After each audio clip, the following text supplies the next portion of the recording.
الحمد لله والصلاة والسلام على رسول الله وعلى آله وصحبه ومن والاه. السلام عليكم ورحمة الله وبركاته متابعينا الكرام.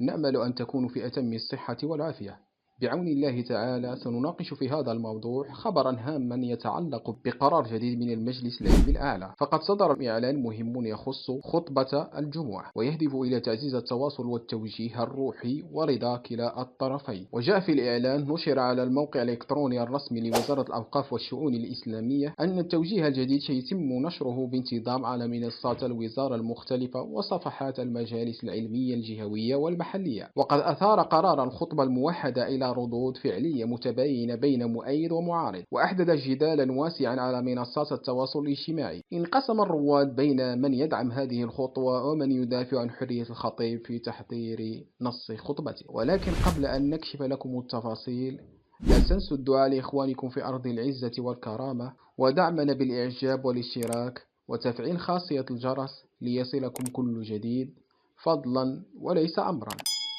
والآن ننتقل إلى التفاصيل.